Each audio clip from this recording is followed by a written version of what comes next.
ഒരിടവേളയ്ക്ക് ശേഷം സിനിമാ മേഖലയിൽ വീണ്ടും സ്ത്രീകൾക്കെതിരെയുള്ള അതിക്രമങ്ങളും സെറ്റിലെ ലഹരി ഉപയോഗവും എല്ലാം ചർച്ചാ വിഷയമാവുകയാണ്. മയക്കുമരുന്ന് ഉപയോഗിക്കുന്ന നടന്മാരോടൊപ്പം താൻ അഭിനയിക്കില്ല എന്ന് വിൻസി അലോഷ്യസ് തുറന്നു പറഞ്ഞതിന് 2 ദിവസങ്ങൾക്ക് ശേഷം നടി സഹനടനായ ഷൈൻ ടോം ചാക്കോയ്ക്കെതിരെ കേരള ഫിലിം ചേംബറിൽ ഔദ്യോഗികമായി പരാതി നൽകിയതോടെയാണ് കാര്യങ്ങൾ കൂടുതൽ വഷളായി മാറിയത്.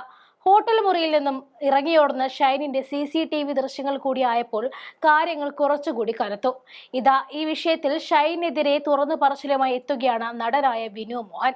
അമ്മ സംഘടനയെ തീർച്ചയായും കടുത്ത നടപടി എടുക്കുമെന്നും അടിയന്തരമായി വിളിച്ചു ചേർത്ത എക്സിക്യൂട്ടീവ് യോഗത്തിൽ നടപടി ശക്തമാക്കുമെന്ന് തീരുമാനമുണ്ടായതായും വിനു പറയുന്നുണ്ട്.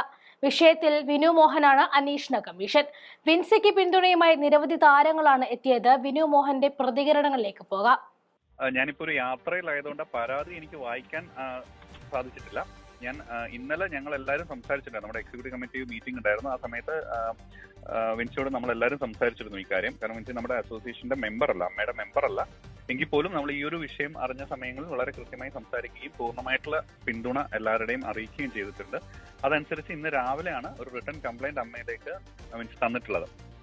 സോ അത് അനുസരിച്ചിട്ട് ആണ് ഈ ഒരു കമ്മിറ്റി രൂപീകരിച്ചെന്ന് പറഞ്ഞു. ഞാൻ ഇന്നൊരു യാത്രയിലായതുകൊണ്ട് എനിക്കത് ആ കംപ്ലൈന്റ് കൃത്യമായി വായിക്കാൻ സാധിച്ചിട്ടില്ല. അപ്പൊ അതുകൊണ്ട് അതിന്റെ എന്താണ് അതിന്റെ ടോട്ടൽ വിശദാംശങ്ങൾ നമുക്ക് പറയാൻ പറ്റുന്നുണ്ടായിരുന്നില്ല.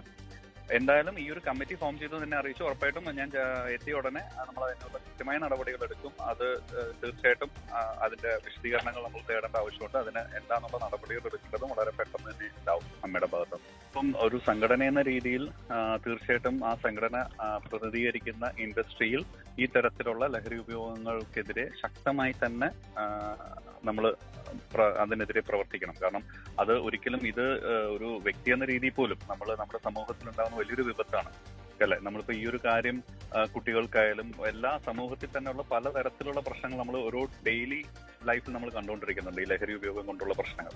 അപ്പൊ അത് തീർച്ചയായിട്ടും പ്രത്യേകിച്ച് രാസലഹരി എന്ന് പറയുന്ന മനുഷ്യന്റെ ഒരു വളരെ ചെറിയ പ്രായത്തിൽ തന്നെ അവരെ കവർന്നു തിന്നുന്ന രീതിയിലുള്ള വളരെ മാരകമായിട്ടുള്ള ഒരു വിപത്താണ്. അപ്പം ഇതിനെതിരെ ശക്തമായി തന്നെയാണ് പ്രതികരിക്കുന്നതും. ഇൻഡസ്ട്രിയിൽ സംബന്ധിച്ച് ഈ തരത്തിലുള്ള പ്രവണതകൾ ഉണ്ടാവും. ഉറപ്പായിട്ടും അതിനെതിരെ തന്നെയാണ് അമ്മയുടെ നിലപാടുകളും അതിനെതിരെ ശക്തമായ പ്രവർത്തനങ്ങളും അമ്മയുടെ ഭാഗത്തു നിന്നുണ്ടാവും. ഞാനൊരു യാത്രയിലായതുകൊണ്ട് എനിക്ക് സംസാരിക്കാനോ ഇതിന്റെ ആ ഒരു പരാതിയും പിന്നെ ഈ ഒരു വാർത്തകൾ ഞാനിപ്പോ പറയുമ്പോഴാണ് ഞാൻ ഈ വാർത്തയെക്കുറിച്ച് അറിയുന്നത്. അത് തീർച്ചയായിട്ടും നമ്മളിപ്പോ അവരെ സംസാരിക്കും. നമ്മളിപ്പം കമ്മിറ്റിയിൽ എല്ലാവരും ഒന്ന് സംസാരിക്കുകയും ഇതിൽ കൃത്യമായി എന്താണ് അടുത്ത നടപടി എടുക്കേണ്ടത് എന്നുള്ളത് വളരെ വേഗം തന്നെ എല്ലാവരും തീരുമാനിക്കുന്നതാണ്. ഇതുവരെ നമ്മൾ അങ്ങനെ ഒരു ചർച്ചയോ അല്ലെ ഷൈനെ ബന്ധപ്പെടാനോ സാധിച്ചിട്ടില്ല.